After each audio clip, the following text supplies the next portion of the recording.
distribuyen esos recursos en el mundo, está encargado por Naciones Unidas del departamento que realiza el informe sobre desarrollo humano, que es anual. Desde hace 20 años se viene realizando. El año pasado hicieron un informe conmemorativo que se titulaba más o menos El desarrollo humano 20 años después. Lo que pone de manifiesto ese informe son varias cosas. La primera de ellas es que el mundo es más rico ahora que hace 20 años. La segunda de ellas es que la desigualdad ha crecido en todo el mundo, pero ya no solo entre países, sino dentro de los propios países.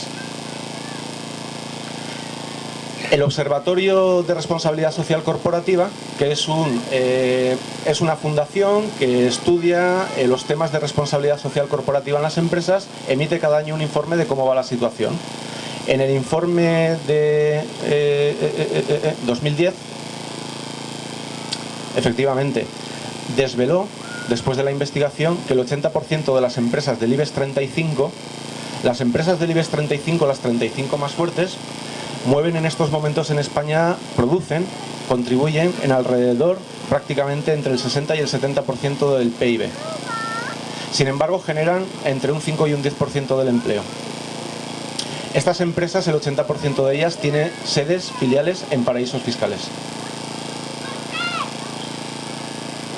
Yo creo que muchos más datos no hacen falta. En economía, hay 3 niveles de economía.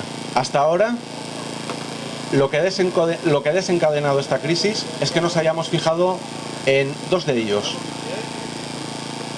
Hasta la crisis había uno que era muy claro y otro que pasaba más desapercibido. La crisis ha puesto de manifiesto que hay otro nivel distinto de economía. Me refiero a la economía real, productiva, en la que se invierte para producir, para generar valor, para que las personas vivan mejor.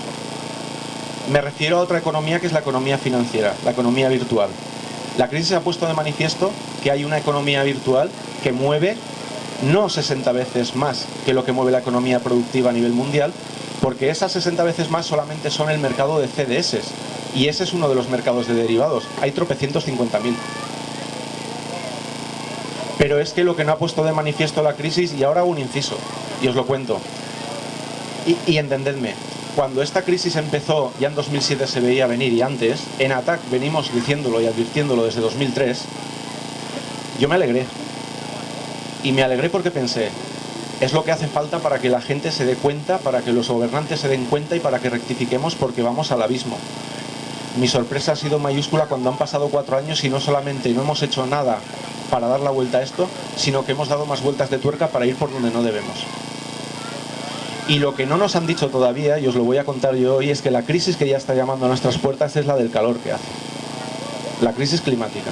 Ya hemos tenido guerras climáticas en el mundo. El año pasado hubo un referéndum en Sudán. Si entráis en internet, en el Google Earth, que es este programita que ves a la Tierra y bajas y ves todo aquello, si os situáis sobre Sudán, ahora que se ha hecho el referéndum y la partición, veréis que la parte norte es absolutamente amarilla, es desierto. La parte sur es verde. En Darfur, cuando tuvo lugar la guerra de Darfur, 2007-2009, los cadáveres se veían desde el Google Earth. Y es la primera guerra climática que hemos tenido. Se mueren antes de Navidad 1 millón de personas en el Cuerno de África. ¿Por qué se mueren en el Cuerno de África? ¿Y por qué no tienen comida? Entre otras cosas porque se la hemos quitado. Pero además de eso porque el cambio climático va a azotar mucho más en las zonas ecuatoriales y tropicales. El Instituto Nacional de Meteorología en España tiene ya hechos los escenarios del cambio climático a 20 años, solamente 20 años. El panel gubernamental del cambio climático emite un informe cada 5 años. El último fue de 2007. Bien, las previsiones que hace el Instituto Nacional de Meteorología con la base de datos estadística que tiene, donde se recogen datos desde hace 103 años, pone de manifiesto que en 20 años, en el mejor de los casos, vamos a tener un clima en España que será: la cornisa cantábrica vendrá a tener el clima que tenemos ahora en el Levante. El Levante tendrá básicamente el clima que tienen en Sevilla. Y de Madrid para abajo será un clima sahariano. ¿Qué quiero decir con esto? No pretendo asustaros. Os doy más datos. En 2007, cuando lanzan el informe, fijan 4 escenarios del cambio climático. Esto a nivel mundial. Los 200 mejores científicos y todas sus organizaciones científicas alrededor. Los think tanks neoliberales intervienen con un montón de dinero financiados por petroquímicas para hacer creer a la gente que el cambio climático es mentira. Y la gente se lo cree. Los escenarios del cambio climático global nos alertan de que en el mejor de los casos, y el mejor de los casos es un escenario donde revertiéramos la globalización, volviéramos a una localización, disminuyésemos la logística mundial, volviésemos a relaciones económicas locales, cambiásemos radicalmente las fuentes fósiles por fuentes alternativas. En ese caso se da por descontado un aumento de las temperaturas medias de entre 2 y 3 grados. En todos los demás casos, y el peor de ellos es seguir como estamos, se estima que pueden aumentar entre 6 y a saber. Si la temperatura media en el planeta aumentase 6 grados o más, simplemente desapareceríamos todos. Los escenarios del cambio climático, la gente los tildó de pesimistas. Las observaciones que ha hecho la NASA desde los satélites del espacio y las fotografías que ha ido haciendo desde 2007 y hasta 2012, no llega el siguiente informe, han puesto de manifiesto que los escenarios del cambio climático de 2007 fueron optimistas. Los casquetes se están derritiendo mucho más rápido, los glaciares se están derritiendo mucho más rápido. Yo lo he visto en la Patagonia y es sorprendente. No suben los pingüinos, no suben los leones marinos. No hace frío en la Antártida, no nieva en invierno en la Patagonia. Alternativas.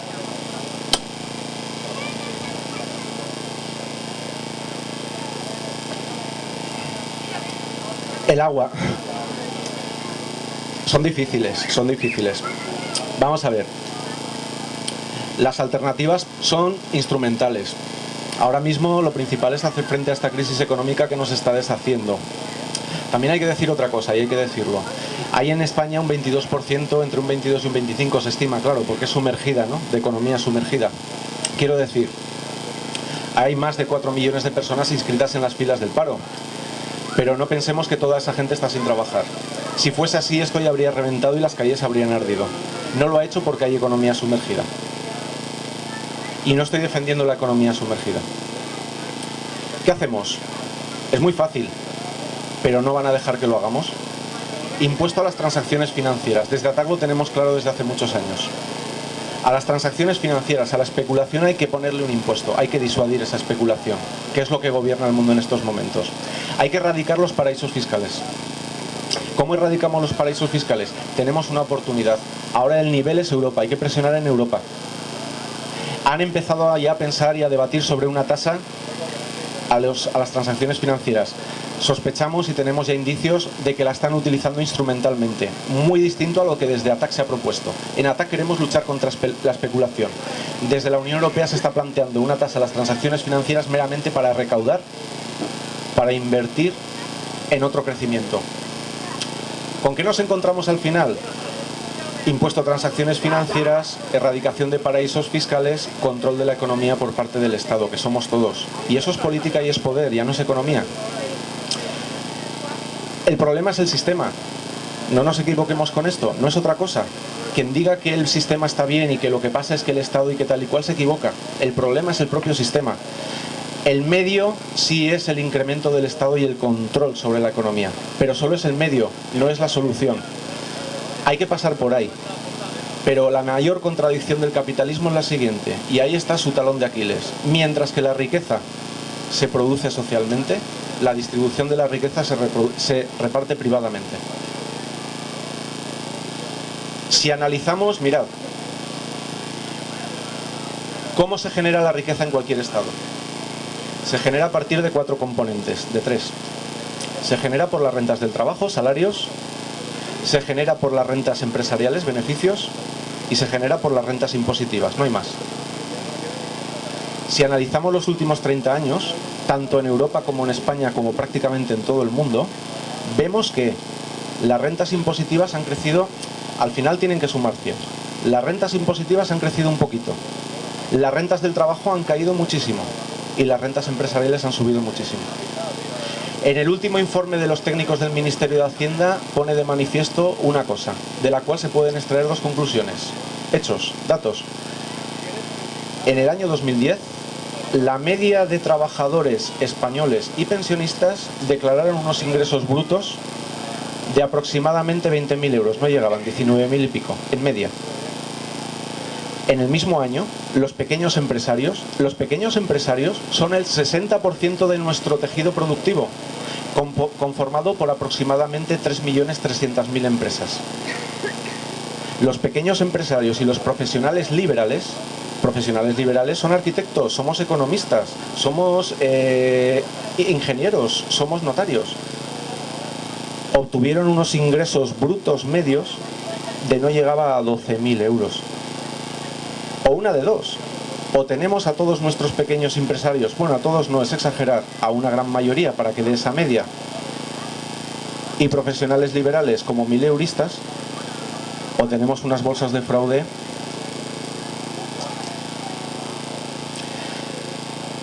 ¿Cuáles son las alternativas? En Islandia lo han hecho distinto, pero antes de Islandia lo hicieron distinto en Ecuador, y en Marinaleda, ese pequeño pueblo de Sevilla, también lo han hecho distinto. En Marinaleda no conocen el paro.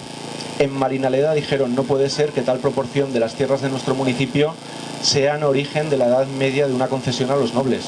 Vamos a recurrirlas en los tribunales les dieron la razón, se expropiaron las tierras, se repartieron entre la población, se asignaron, la gente vive de lo que trabaja. Han cambiado las normas en la escuela, no se enseña nada de lo que se enseña en el resto de España. Tienen otro sistema educativo distinto, están con él ahora. En Ecuador subió Correa al poder, también han hecho cosas mal. Pero lo primero que hicieron fue decir, no, auditoría de la deuda. ¿Qué debemos? ¿Por qué lo debemos? ¿Cómo se han endeudado nuestros gobiernos? Reestructuraron la deuda. Hubo parte que no pagaron. Ahora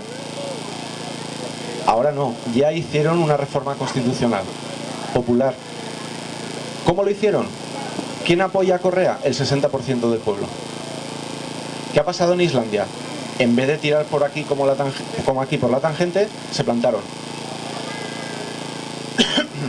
Salieron a la calle. 350.000 ciudadanos en su población. Salieron a la calle casi 200.000 personas. Derrocaron el gobierno que dimitió.